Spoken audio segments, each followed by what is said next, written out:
मुख्यमंत्री जी ने ये घोषणा की कि हम 100 क्यूसेक पानी आज शाम से 1054 से 1140 क्यूसेक पानी हो जाएगा, जिससे दिल्ली की जनता को काफ़ी राहत मिलेगी। इसके लिए हम हरियाणा सरकार का और हरियाणा के मुख्यमंत्री श्री मनोहर लाल खट्टर जी का धन्यवाद करते हैं।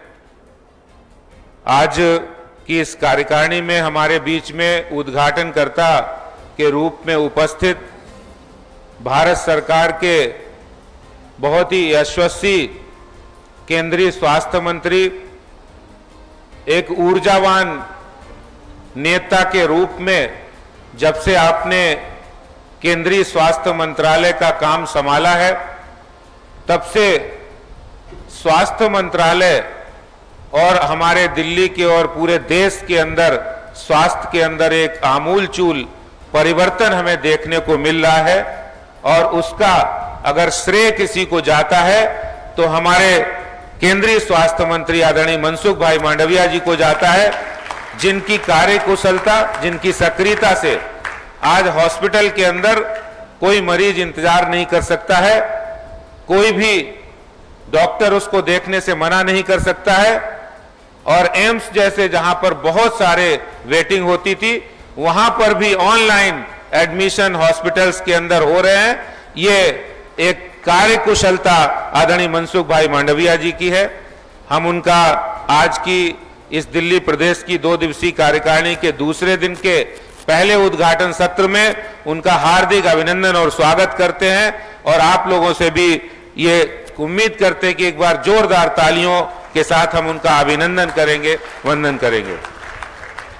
आज की कार्यकारिणी में उपस्थित हमारे प्रदेश के प्रभारी, आसाम और दिल्ली के प्रभारी और राष्ट्रीय उपाध्यक्ष, जिन्होंने आसाम के अंदर जीत का परचम नगर निगम से लेकर दिल्ली विधानसभा तक फहराया है, और जिनके मृदु व्यवहार और सटीक रणनीति के कारण आज दिल्ली भारतीय जनता पार्टी भी एक सही मुकाम पर अपने आप को पहुंचता देख रही है। इसके लिए मैं आदरणीय वैजयंत पांडा जी का भी आज की कार्यकारिणी में बहुत बहुत हार्दिक अभिनंदन और स्वागत करता हूं। आज की कार्यकारिणी में उपस्थित हमारे बहुत ही ऊर्जावान प्रदेश के संगठन महामंत्री, जो हमेशा कार्यकर्ताओं को प्रेरणा और आशीर्वाद देते हैं, जो हर कार्यक्रम को अंजाम तक पहुंचाने की पूरी भरसक कोशिश करते हैं, ऐसे आदरणीय सिद्धार्थन जी जो आज हमारे बीच में है। और हमारे बीच में दिल्ली विधानसभा से लेकर जनता की आवाज को उठाने वाले ऐसे जुझारू नेता, जिन्होंने दिल्ली की राजनीति में पहले मुख्यमंत्री से लेकर आज जो सरकार है उसके साथ भी वो काम कर रहे हैं और दिल्ली की जनता का संघर्ष कर रहे हैं, ऐसे आदरणीय रामवीर सिंह बिधूड़ी जी का भी मैं कार्यकारिणी में बहुत हार्दिक स्वागत और अभिनंदन करता हूं। आज की कार्यकारिणी में मैं दिल्ली के पूर्व प्रदेश अध्यक्ष और पूरे देश के अंदर भारतीय जनता पार्टी के स्टार प्रचारक और प्रख्यात गायक, ऐसे हमारे अत्यंत प्रतिभाओं के धनी प्रदेश के पूर्व अध्यक्ष सांसद श्री मनोज तिवारी जी का भी यहां हार्दिक अभिनंदन और स्वागत है। मैं स्वागत करता हूं हमारे दक्षिणी दिल्ली के लोकप्रिय सांसद, जुझारू सांसद ऐसे आदरणीय श्री रमेश बिधूड़ी जी का भी मैं स्वागत करता हूं। मैं आज की कार्यकारिणी में उपस्थित हमारे आसाम के सह प्रभारी और पूर्व में संगठन महामंत्री और पार्टी के विभिन्न पदों पर रहे, विधायक भी रहे, और दिल्ली के कार्यकर्ता तक, हर एक कार्यकर्ता तक उनकी पहुंच है, उनका सम्मान है, ऐसे आदरणीय पवन शर्मा जी का भी आज की कार्यकारिणी में स्वागत है, अभिनंदन है। आज की कार्यकारिणी का संचालन कर रहे मेरे महामंत्री मित्र कुलजीत सिंह चहल जी, और इस कार्यकारिणी में सरदार आरपी सिंह जी हमारे राष्ट्रीय प्रवक्ता जी भी हैं, उनका भी बहुत हार्दिक अभिनंदन है। बहुत सारे हमारे विधायकगण, बहुत से हमारे सीनियर नेता जो पार्टी के विभिन्न पदों पर रहे, आज यहां पर हैं, इस कार्यकारिणी में उपस्थित हैं। हमारे बहुत सीनियर सांसद जो रह चुके हैं, आदरणीय लाल बिहारी तिवारी जी भी हमारे बीच में है, उनका भी बहुत हार्दिक अभिनंदन है। बहन आरती मेहरा जी जो दिल्ली की एकीकृत दिल्ली की मेयर रही हैं, वो भी हमारे बीच में है। और हमारे बीच में हमारी पूरी इस संघ परिवार की राष्ट्रीय स्वयंसेवक संघ और बीजेपी के हमारे बीच में कार्यकर्ताओं का समन्वय, पार्टी के कार्यकर्ताओं को एक पिता तुल्य का स्नेह देने वाले ऐसे हमारे राष्ट्रीय स्वयंसेवक संघ के प्रदेश कार्य समिति के सदस्य आदरणीय दयानंद जी भी हमारे बीच में है। हम उनका भी बहुत हार्दिक अभिनंदन और स्वागत करते हैं। शहजाद पूनावाला जी भी हमारे बीच में है, विजय जौली जी भी हमारे बीच में है। मैं सभी का स्वागत अभिनंदन करते हुए मैं ये कहना चाहता हूं कि आज की ये कार्यकारिणी एक बहुत ही ऐसे समय हो रही कि नवंबर में जो हमारी कार्यकारिणी हुई थी उसके बाद का जो हमारा यात्रा थी, और उस यात्रा में हमने दिल्ली के अंदर कई पड़ाव हासिल किए हैं। और वो पड़ाव हमने ऐसा नहीं कि घर बैठे हासिल किए हों। हमारे कार्यकर्ता, पार्टी के एक एक कार्यकर्ता, जुझारू कार्यकर्ताओं ने दिल्ली की गलियों की, बूथ की, घर की खाक छानकर आज हम ये मुकाम पर पहुंचे हैं कि दिल्ली के अंदर भारतीय जनता पार्टी का कार्यकर्ता दिल्ली सरकार की पोल खोलने में सफल साबित हो रहा है। इस बात के लिए आप बधाई के पात्र हैं।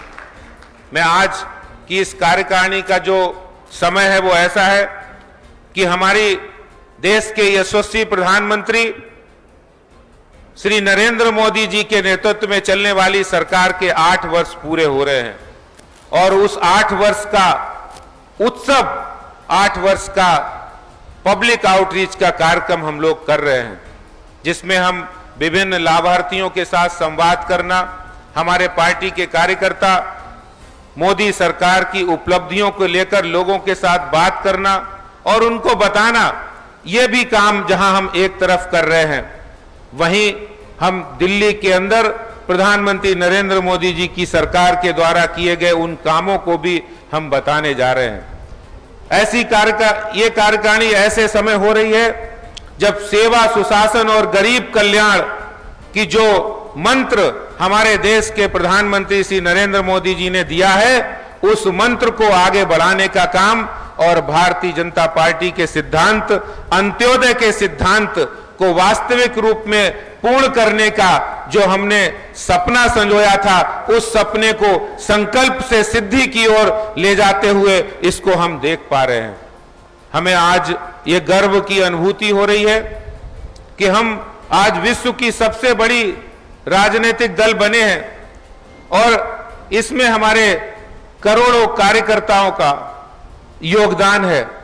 दिल्ली के अंदर भी लाखों कार्यकर्ताओं का योगदान है कि हम विश्व की सबसे बड़े राजनीतिक दल की यात्रा 2 सांसद से 400 से अधिक 400 के आसपास सांसद, 17 राज्यों में हमारी सरकारें और 1400 से ज्यादा हमारे पूरे देश के अंदर विधायक, और ग्राम पंचायत से लेके नगर पंचायत हो, नगर निगम हो, जिला पंचायत हो, वहां भी भारतीय जनता पार्टी के कार्यकर्ता सुशासन का मंत्र देकर उस अंत्योदय की भावना को परिपूर्ण कर रहे हैं, जो पंडित दीनदयाल उपाध्याय जी ने उस भावना को दिया था, उस सिद्धांत को, उस मूल मंत्र को दिया था। जहां एक ओर हम अपने संस्थापक डॉक्टर श्यामा प्रसाद मुखर्जी जी, जिन्होंने इस देश के अंदर राजनीति की दशा और दिशा बदलने का काम किया था, और इस देश के अंदर उस समय जब पंडित जवाहरलाल नेहरू की सरकार थी जो तुष्टीकरण की राजनीति करती थी, उन्होंने अपने केंद्रीय मंत्री पद को तिलांजलि देकर भारत के अंदर राष्ट्रवाद की ज्वाला को तेज करने का काम किया था। हम उस विचारधारा के वाहक हैं, और आज हमें इस बात की खुशी हो रही है कि जिस सपने को हम लोगों ने अपने जीवन पर्यंत अपने सपने को देखा था, और हम लोग जहां भी मिलते थे वहां नारा लगाते थे, जहां हुए बलिदान मुखर्जी वो कश्मीर हमारा है, और जो कश्मीर हमारा है वो सारे का सारा है। ये नारा लगाते हुए हम लोग बड़े हुए हैं और हमारी रगों में वो खून दौड़ता है, और आज हमें गर्व की अनुभूति हो रही है कि जब 2019 के अंदर 5 अगस्त का वो ऐतिहासिक दिन आया तो भारत के अंदर उस बाधा की दीवार को धारा 370 और 35 को धराशायी हमारे देश के यशस्वी प्रधानमंत्री श्री नरेंद्र मोदी जी और हमारे देश के गृह मंत्री अमित शाह जी ने उसको करके दिखाया है। भारत की संसद ने धारा 370 को धराशायी करके दिखाया है। आज भारतीय जनता पार्टी ने उन ऐतिहासिक बंधनों को, समस्याओं को इस देश की समस्या से मुक्त किया है। चाहे वो अयोध्या के अंदर भगवान श्री राम जी का भव्य मंदिर की बात हो, हम लोग नारा लगाते थे, राम लला हम आएंगे, मंदिर वहीं बनाएंगे, बच्चा बच्चा राम का, जन्मभूमि के काम का। और ये भी सपना अगर कहीं किसी कालखंड में पूरा हुआ है तो वो सपना भी हमारा नरेंद्र मोदी जी के नेतृत्व में, हमारे प्रधानमंत्री जी के नेतृत्व में न्याय व्यवस्था पर संपूर्ण विश्वास करके हमने उसको अर्जित किया है। और इसके साथ साथ देश के अंदर बहुत सारे लोग थे, आपको ध्यान होगा, विपक्ष कहता था, ये कहते थे बीजेपी वाले, रामलला हम आएंगे, मंदिर वहीं बनाएंगे, लेकिन तारीख नहीं बताएंगे। ये कहते थे, आज उन विपक्षियों की जुबान भी बंद है और वो भी रामलला के आगे मत्था टेकने जा रहे हैं और कह रहे हैं कि जो कहते थे वहां स्कूल बनना चाहिए, हॉस्पिटल बनना चाहिए, धर्मशाला बनना चाहिए, वो भी जाकर वहां मत्था टेक रहे हैं। ये भारत की संस्कृति को पुनर्जीवित करने का काम हमारे देश के प्रधानमंत्री नरेंद्र मोदी जी ने किया है। बहुत सारी बातें हो सकता है कार्यकारिणी में जो हमें समय मिला वो कम पड़ जाए, सीए कानून हो या फिर देश के अंदर ट्रिपल तलाक कानून, ट्रिपल तलाक की मान्यता को रद्द करना हो, ये सारे वो काम है जो ऐतिहासिक, जो कोई सोच नहीं सकता था। मैं आपको ट्रिपल तलाक के बारे में बताना चाहता हूं।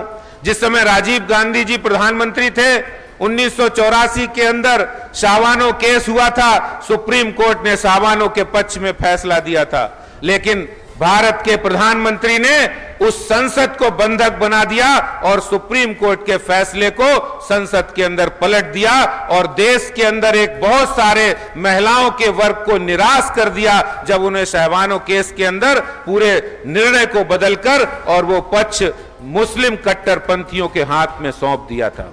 आज हमें यह गर्व होता है कि हमारे देश के प्रधानमंत्री जी ने इस विचारधारा को कि महिलाओं को स्वतंत्रता मिलनी चाहिए, उन्होंने ट्रिपल तलाक जो था उस कानून को बनाया और इसके बाद आज भारत की महिलाएं अपने आप को गौरवान्वित और स्वतंत्र महसूस कर रही हैं।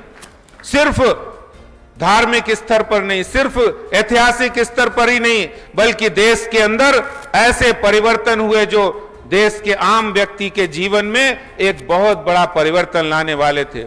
आपको ध्यान होगा कि पहले की सरकारें होती थी, वो पहले की सरकारों में योजनाओं के लाभार्थी तो बहुत होते थे, लेकिन वो लाभार्थी सिर्फ आंकड़ों में होते थे, सिर्फ आंकड़ों में होते थे। वो आंकड़े मंत्रालय में होते थे, वो आंकड़े जिलाधिकारी की टेबल पर होते थे, वो आंकड़े कहने के लिए होते थे, लेकिन कोई भी सरकार उन आंकड़ों को जमीन पर उतारने का काम नहीं कर पाई।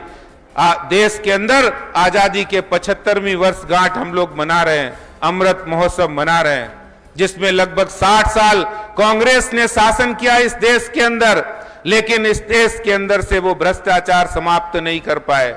हमारे देश के प्रधानमंत्री जी ने अपने पहले उद्बोधन में कहा था, ना खाऊंगा और ना खाने दूंगा, भ्रष्टाचारियों को हम पनपने नहीं देंगे और उनको सजा भी दिलाएंगे और देश के अंदर हम आम व्यक्ति के, सामान्य से सामान्य व्यक्ति जो आजादी के बाद जिनको योजनाओं का लाभ नहीं मिला, उनको लाभ वहां तक पहुंचे, इसके लिए काम करेंगे।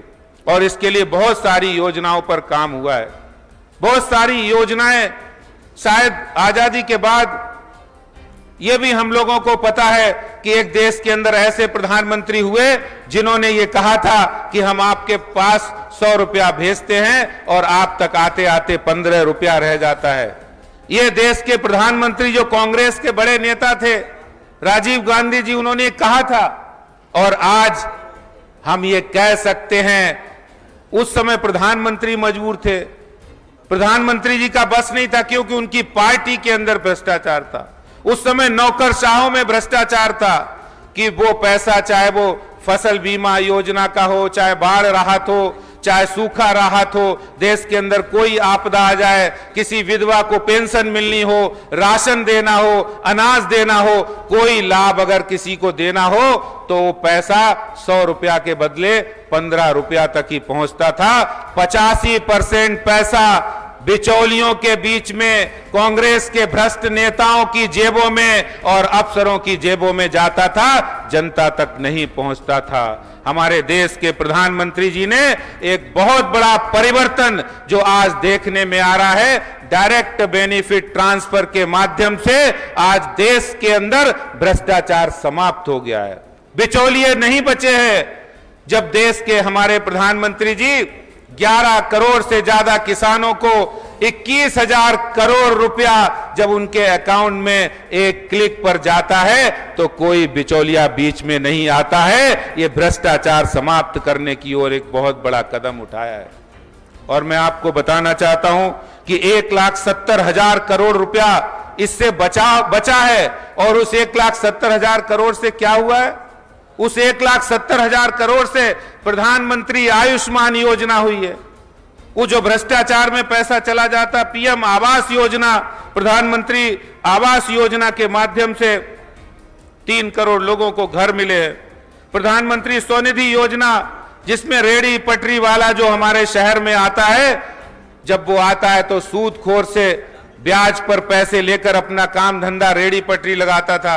प्रधानमंत्री जी ने कहा है हर गरीब के साथ अगर कोई खड़ा है तो वो हमारे देश के प्रधानमंत्री श्री नरेंद्र मोदी जी और उनकी सरकार और भारतीय जनता पार्टी खड़ी है। उज्ज्वला योजना के माध्यम से 9 करोड़ से ज्यादा महिलाओं के जीवन में प्रकाश करने का काम हुआ है। आपको पता है, गांव में, कस्बों में, झुग्गी झोपड़ी में चूल्हे पर रोटियां सेक सेक कर एक बहन 200 सिगरेट का धुआं अपने शरीर के अंदर प्रवेश कर लेती थी। ऐसे बीमारी को समाप्त करने का काम प्रधानमंत्री जी ने उज्ज्वला योजना के माध्यम से किया है। कोई सोच भी सकता था कि 130 करोड़ का देश, इतनी बड़ी आबादी का देश, इतनी बड़ी स्वास्थ्य बीमा योजना ला सकता है? प्रधानमंत्री आयुष्मान योजना, ऐसी योजना जिसके माध्यम से 5 लाख लोगों का 5 लाख रुपए का प्रति वर्ष का इलाज बिल्कुल मुफ्त में, जिन लोगों को ऐसे करीब पूरे देश के अंदर 50 करोड़ लोग इस बीमा योजना में आते हैं। कोई सोच नहीं सकता था। और प्रधानमंत्री जी ने अभी ये घोषणा भी की है कि आने वाले समय में हम इसको और आगे बढ़ाने वाले हैं। देश का हर नागरिक इस योजना के अंतर्गत आने वाला है। इस जो पैसा भ्रष्टाचार की भेंट चढ़ता था, आज स्टार्टअप हो, स्टैंड अप हो, मुद्रा योजना हो, आत्मनिर्भर भारत योजना हो, इन सारी योजनाओं के माध्यम से वोकल फॉर लोकल और हमारे देश के अंदर एक उद्यमता है, एक उद्योग की भावना है। इसके लिए आज हमारे देश के प्रधानमंत्री जी की ने इसलिए काम किया है और हम गर्व के साथ कह सकते हैं कि आज छोटे छोटे उद्यमी इस योजना के साथ जुड़ रहे हैं। पूरी 35 करोड़ से ज्यादा छोटे उद्यमियों को मुद्रा योजना के अंदर लोन दिया गया। और खास बात है कि इसके अंतर्गत सबसे ज्यादा अनुसूचित जाति, जनजाति, ओबीसी समाज के लोगों को इस मुद्रा योजना में सबसे ज्यादा, आधे से ज्यादा लोगों को इसका लाभ मिला है, जिसका सकारात्मक रूप आज देखने को मिल रहा है। अगर हम गरीबी की बात करें तो बहुत सी पूरे देश के अंदर जब से देश आजाद हुआ है हमेशा से बात कहते थे कि गरीबी हटाओ, गरीबी हटाओ। इंदिरा गांधी जी ने तो नारा दिया था गरीबी हटाओ, गरीबी हटाओ। गरीबी कहां हटी? गरीब तो हट गए लेकिन गरीबी नहीं हटी। अगर गरीबी हटाने का सबसे सफल काम किसी ने किया है देश की आजादी के बाद तो हमारे देश के प्रधानमंत्री श्री नरेंद्र मोदी जी ने किया है। जब 2014 से पहले 22% गरीबी थी और वो घटकर आज 11% रह गई है। और जो बिल्कुल घोर गरीबी में रहते थे ऐसे 1% लोग जो खाने के लिए भी तरसते थे, ऐसी गरीबी भी 0.2% घटकर 0.8% हो गई है। ये एक बहुत बड़ा परिवर्तन सेवा, सुशासन और गरीब कल्याण की योजना के माध्यम से हुआ है। मैं बात अगर विकास की करूं तो 7 नए IIT, 7 नए IIM, तमाम एयरपोर्ट, कोविड के दौरान 20 करोड़ से ज्यादा महिलाओं के खाते में पैसा, ओबीसी कमीशन को संवैधानिक दर्जा देना और 45 करोड़ से ज्यादा जनधन खाते खोलना। लोग जब जनधन खाते खुले थे तो लोग कह रहे थे क्या है बैंक अकाउंट खुलवाने की। आपको बताना चाहता हूं कि देश की आजादी 1947 में आजाद हुआ और 2014 तक सिर्फ 4 करोड़ अकाउंट ही खोल पाए थे। कोई गरीब व्यक्ति, कोई रेड़ी पटरी लगाने वाला, घर में काम करने वाली नौकरानी हो, कोई हमारे रेड़ी खोमचे लगाने वाले, कोई सामान्य से सामान्य व्यक्ति भी बैंक के दरवाजे नहीं जा पाता था। प्रधानमंत्री जी ने कहा जनधन योजना के माध्यम से जोड़कर देश में 45 करोड़ से ज्यादा लोगों के बैंक अकाउंट खोले गए और बैंक अकाउंट खुले तभी जाके डायरेक्ट बेनिफिट ट्रांसफर में विधवा पेंशन हो, बुजुर्ग की पेंशन हो, किसान सम्मान निधि हो, LPG की सब्सिडी हो या किसी भी तरह का लाभ उनके अकाउंट में डायरेक्ट पहुंच रहा है। इसीलिए आज भ्रष्टाचार नहीं है, बिचौलिए नहीं है। और इसीलिए बहुत सारी योजनाओं का मैं उल्लेख करना चाहता हूं, लेकिन योजनाओं का नाम लेते, योजनाओं के बारे में बताते हुए समय कम पड़ जाएगा। लेकिन मैं बताना चाहता हूं कि हमारी सरकार, हमारे देश के प्रधानमंत्री जी ने गरीब को, जो समाज की बिल्कुल अंतिम सीढ़ी पर बैठा व्यक्ति है, उसको ही भगवान मानकर काम किया है। और आज इसका असर कि करोड़ों करोड़ों लाभार्थी इस देश के अंदर प्रधानमंत्री नरेंद्र मोदी जी की योजनाओं के लाभार्थी हुए। 1, 2, 3, 4, 5 लाख नहीं है, कोई 9 करोड़ है, कोई 11 करोड़ है, कोई 3 करोड़ है। ऐसे करोड़ों लाभार्थी इस प्रधानमंत्री जी की गरीब कल्याण योजनाओं के माध्यम से हुए हैं। जहां हम बात करें एक महिलाओं के लिए बहुत सारी योजनाएं, पोषण योजना हो, हमारे स्वास्थ्य मंत्री जी हमारे बीच में बैठे, बहुत सारी योजनाओं के बारे में वो बताएंगे। जिस तरह से हेल्थ मिनिस्ट्री काम कर रही है, मैं आपको बताना चाहता हूं कोरोना के दौरान इन 2 वर्षों के अंदर बड़े बड़े ताकतवर देशों की अर्थव्यवस्थाएं टूट गई, लेकिन भारत के प्रधानमंत्री श्री नरेंद्र मोदी जी के दूरदर्शी फैसले से और कुशल रणनीति से आज भारत आत्मनिर्भरता की ओर अग्रसर है। और सिर्फ अपने देश के लोगों के लिए ही वैक्सीन नहीं, जहां हमने 200 करोड़ से ज्यादा वैक्सीन की डोज लगाई है, वहीं इससे भी वहीं पर विदेशों के अंदर भी वैक्सीन पहुंचाकर इंसानियत के धर्म को निभाने का काम भी मोदी सरकार ने किया है। और जहां तक हम इंसानियत की बात करें, आज से पहले जब कोई हम देश युद्धग्रस्त होता था तो हम सरकार से गुहार ही लगाते रहते थे कि कब हमारे देश के लोग वापस आएंगे, कैसे आएंगे, कौन ला पाएगा।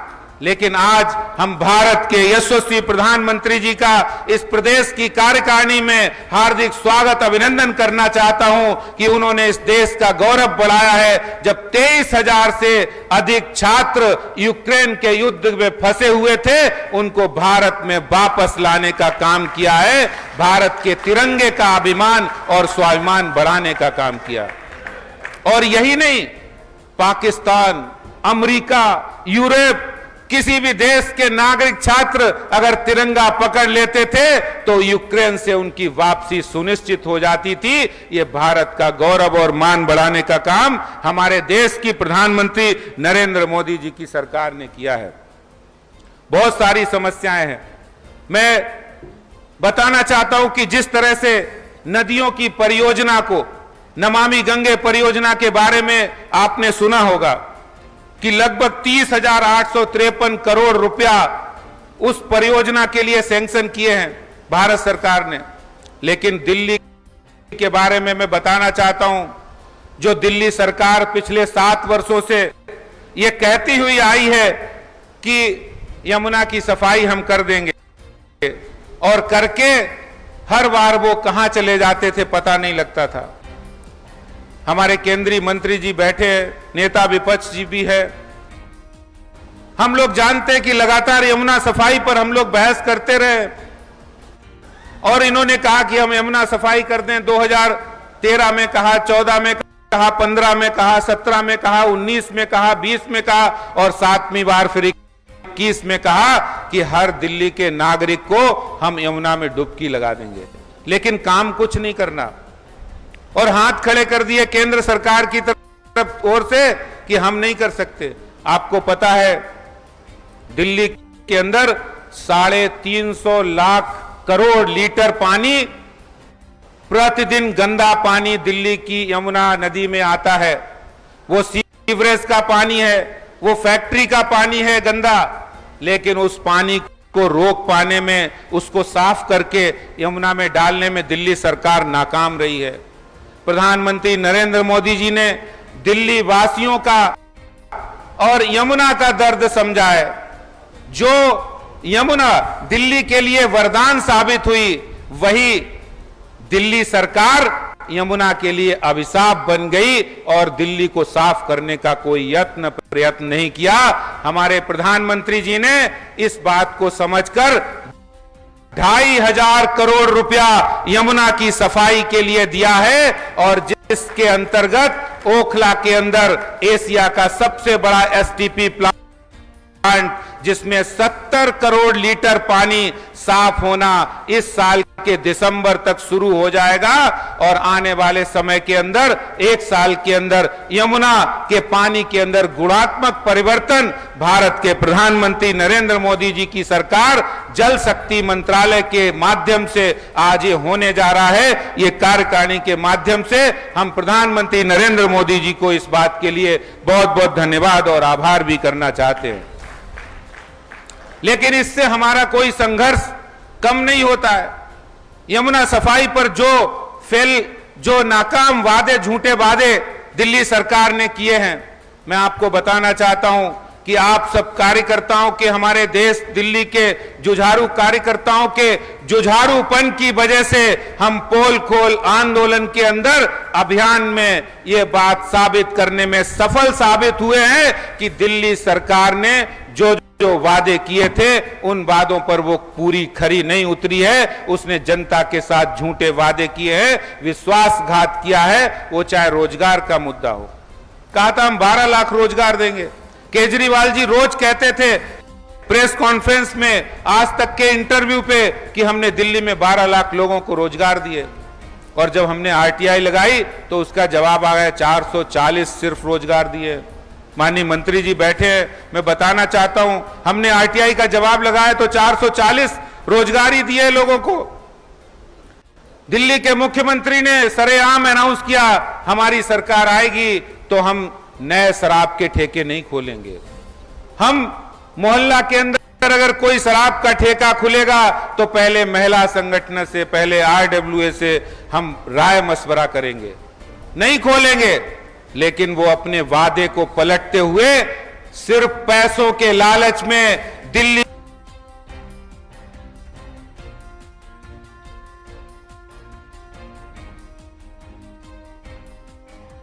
अंदर, मैं आपको बताना चाहता हूं, आपके ही काम है। भ्रष्टाचारी सत्येंद्र जैन के खिलाफ हम लोगों ने पिछले 4 महीनों से जो आंदोलन लिया था, आज हम बधाई देना चाहते हैं केंद्र सरकार को और जांच एजेंसियों को कि जिस तरह से जो ईमानदारी की बात करते थे,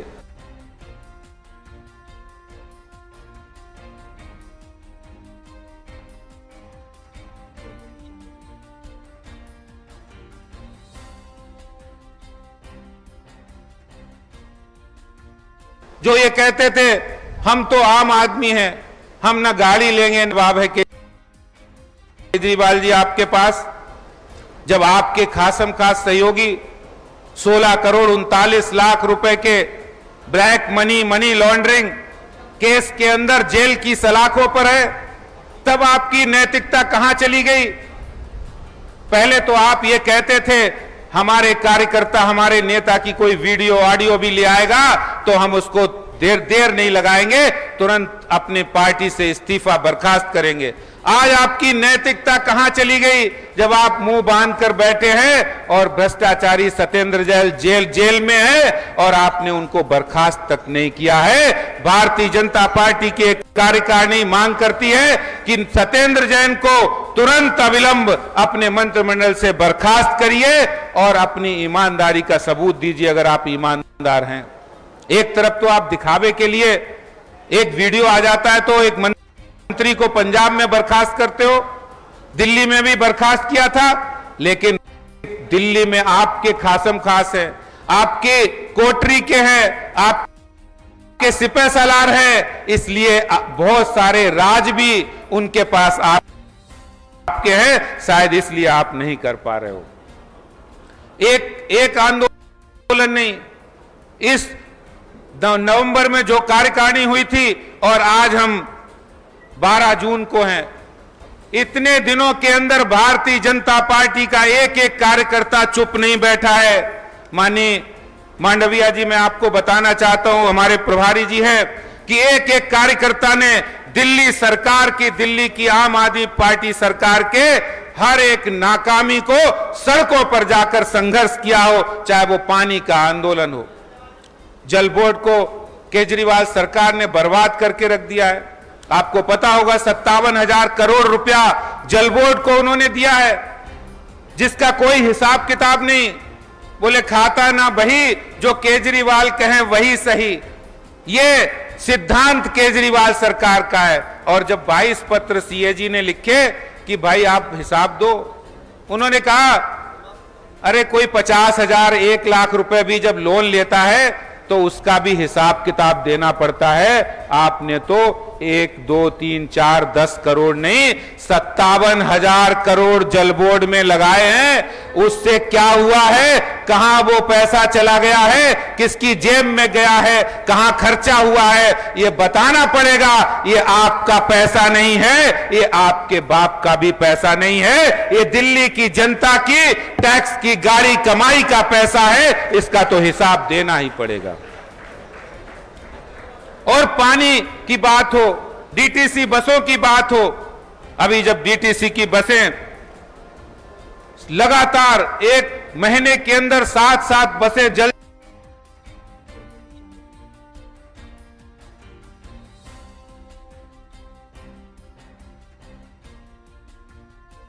जाती है धू-धू करके, और केजरीवाल जी की भारतीय जनता पार्टी ने उस घोटाले को उजागर किया है और वो जांच सीबीआई में चल रही है।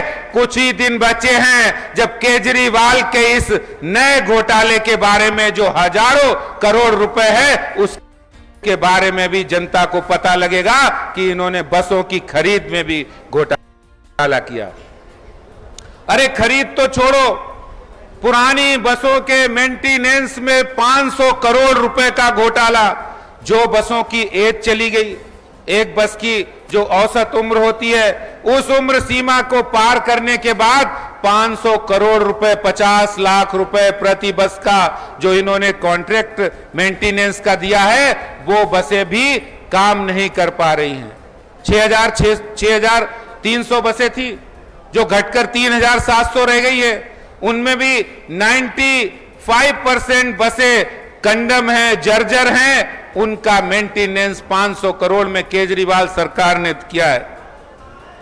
और बात यहीं तक नहीं रुकी, हमारे कार्यकर्ताओं ने, मैं माननीय मुख्य अतिथि जी को बताना चाहता हूं, मांडविया जी को, कि हमारे दिल्ली के कार्यकर्ताओं ने एड़ी से चोटी तक का पसीना बहाकर दिल्ली के अंदर, पंजाब में जो आम आदमी पार्टी सरकार के जो मंसूबे थे उनको भी नाकाम, उनको भी सबके सामने सरेआम करने का काम किया है। जब हमारे कार्यकर्ताओं को उन्होंने अवैध रूप से गिरफ्तार करके यहां ले जाने की कोशिश की तो भारतीय जनता पार्टी के कार्यकर्ताओं ने सड़क पर आकर पंजाब पुलिस का जो उन्होंने सहारा लिया था, कानून का बेजा इस्तेमाल किया था, उसको भी समाप्त करने का काम किया है, उनको बेनकाब करने का काम किया।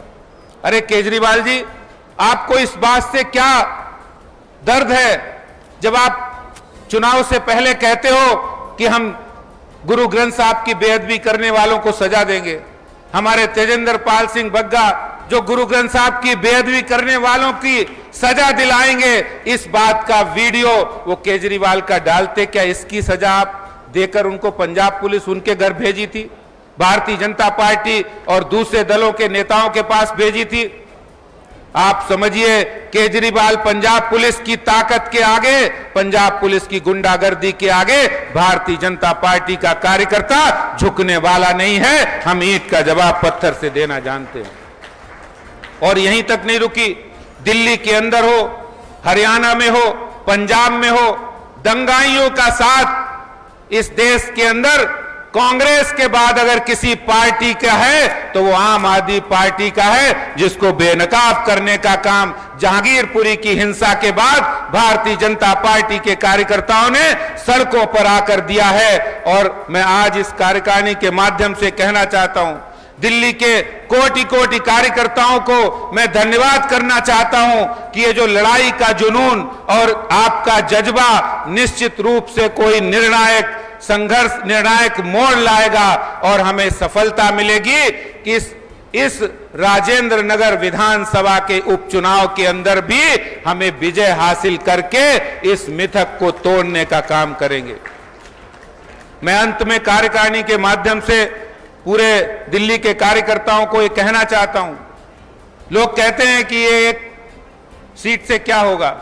हमने कहा ठीक है, इस एक सीट से ना आम आदमी पार्टी की सरकार गिरने वाली है और ना बीजेपी की बनने वाली है, लेकिन इस एक सीट के जीतने के बाद भारतीय जनता पार्टी का परचम तो लहराएगा ही, आम आदमी पार्टी की वापसी भी तय हो जाएगी। ये दिल्ली के अंदर होने वाला है राजेंद्र नगर विधानसभा उपचुनाव के अंदर। उन्होंने एक बाहरी प्रत्याशी लाए हैं। भारतीय जनता पार्टी के लिए कोई बाहरी अंदरूनी नहीं है, लेकिन जनता की भावनाओं के साथ भारतीय जनता पार्टी खड़ी है। इसीलिए राजेंद्र नगर के अंदर हमने वहां एक स्थानीय उम्मीदवार, जो वहां से निगम पार्षद भी रहे हैं, ऐसे स्थानीय उम्मीदवार को दिया है जो कभी भी 24 घंटे 7 दिन जनता की सेवा के लिए समर्पित, जैसे भारतीय जनता पार्टी के कार्यकर्ता नेता रहते हैं उस तरह से रहे। और उन्होंने क्या दिया है, उन्होंने ऐसे उम्मीदवार पर दांव लगाया है जो अपनी ही सीट हार गए, जो जहां जहां गए वहां हार गए। इसलिए आप सब कार्यकारिणी में कार्यकर्ताओं से मैं ये कहना चाहता हूं कि हम सब लोग प्रत्येक